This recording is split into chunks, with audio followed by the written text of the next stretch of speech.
1 Tesalonika pasal 5 ayat 18 mengatakan, "Mengucap syukurlah dalam segala hal, sebab itulah yang dikehendaki Allah di dalam Kristus Yesus bagi kamu." Alkitab mengajak kita untuk terus mengucap syukur, karena itulah yang Tuhan kehendaki bagi setiap dari kita. Namun, bersyukur seringkali menjadi salah satu hal yang sangat sulit untuk kita lakukan. Kita sering merasa hidup ini tidak adil, merasa kurang berkecukupan, atau merasa masalah-masalah tidak pernah berhenti menyerang.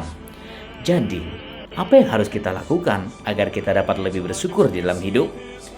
Pada renungan hari ini, kita mau membahas tentang 3 cara kita dapat lebih bersyukur di dalam hidup. Cara yang pertama, menyadari bahwa Tuhan sangat mengasihi kita dan telah menyelamatkan kita. 1 Tawarik pasal 16 ayat 34, "Bersyukurlah kepada Tuhan sebab Ia baik, bahwasanya untuk selama-lamanya kasih setianya." Yohanes pasal 3 ayat 16, "Karena begitu besar kasih Allah akan dunia ini, sehingga Ia telah mengaruniakan anaknya yang tunggal, supaya setiap orang yang percaya kepadanya tidak binasa, melainkan beroleh hidup yang kekal." Kebenarannya, Tuhan sangat mengasihimu dan Dia telah menyelamatkanmu. Ini adalah kebenaran paling indah dari kekristenan. Namun, banyak orang Kristen yang seringkali melupakan hal ini. Banyak yang secara tidak sadar mengatakan kepada Tuhan, "Saya senang Engkau telah menyelamatkan saya dari dosa-dosa saya. Tetapi menurut saya, Engkau masih kurang baik jika Engkau tidak membebaskan saya dari masalah keuangan dan masalah kesehatan saya." Jika kita terus memiliki pemikiran seperti ini, kita tidak akan pernah sungguh-sungguh bersyukur di dalam hidup. Tuhan selalu mengingatkan kita untuk bersyukur bukan karena apa yang kita miliki di dunia ini, melainkan karena apa yang kita miliki di dalam Dia. Sesungguhnya, berkat dan sukacita sesungguhnya bukanlah berasal dari seberapa kita memiliki, melainkan dari seberapa kita mengenal kasih Tuhan melalui pengorbanannya di atas kayu salib. Cara kedua, menyadari bahwa semua yang terjadi tidaklah terlepas dari rancangan Tuhan. Roma pasal 8 ayat 28. Kita tahu sekarang bahwa Allah turut bekerja dalam segala sesuatu untuk mendatangkan kebaikan bagi mereka yang mengasihi Dia, yaitu bagi mereka yang terpanggil sesuai dengan rencana Allah. Kejadian pasal 50 ayat 20. "Memang kamu telah mereka-rekakan yang jahat terhadap aku, tapi Allah telah mereka-rekakannya untuk kebaikan, dengan maksud melakukan seperti yang terjadi sekarang ini, yakni memelihara hidup suatu bangsa yang besar." Janganlah khawatir di dalam hidup.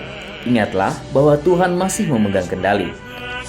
Hal buruk yang Dia biarkan masuk ke dalam hidupmu tidak pernah Dia maksudkan untuk menghancurkanmu, melainkan untuk menguatkanmu. Seringkali ketika kita sedang memiliki kesulitan di dalam hidup, orang-orang akan mengatakan, "Kasihan sekali dia sedang terkena musibah yang akan menghancurkannya." Tetapi jika ada yang bertanya kepada Tuhan, Dia akan mengatakan, "Dia bukan sedang berjalan menuju kehancuran. Dia sedang melalui pelatihan khusus dariku, agar dia siap menjadi pemenang." Percayalah, Tuhan dapat menggunakan setiap hal yang terjadi di dalam hidupmu, mau yang baik ataupun yang buruk, untuk kebaikanmu di masa depan. Cara ketiga, menyadari bahwa bersyukur dapat memberikan ketenangan. Filipi pasal 4 ayat 6-7. "Janganlah hendaknya kamu khawatir tentang apapun juga, tetapi nyatakanlah dalam segala hal keinginanmu kepada Allah dalam doa dan permohonan dengan ucapan syukur. Damai sejahtera Allah yang melampaui segala akal akan memelihara hati dan pikiranmu dalam Kristus Yesus." Kita sering berpikir bahwa ketenangan adalah syarat untuk bersyukur. Padahal yang benar, bersyukur adalah syarat untuk menjadi tenang. Ketika kita memilih untuk bersyukur, mengucapkan terima kasih kepada Tuhan, berarti kita telah memilih untuk mulai meletakkan pandangan kita kepada Tuhan dan bukan kepada keadaan buruk kita. Kesalahan yang beberapa dari kita miliki adalah kita terlalu sering menceritakan tentang besarnya masalah-masalah kita kepada Tuhan, dan bukannya malah menceritakan tentang besarnya Tuhan kita kepada masalah-masalah kita. Marilah kita belajar untuk bersyukur bahkan di tengah badai. Maka kita akan melihat bagaimana Tuhan menenangkan hati kita di tengah-tengah badai itu.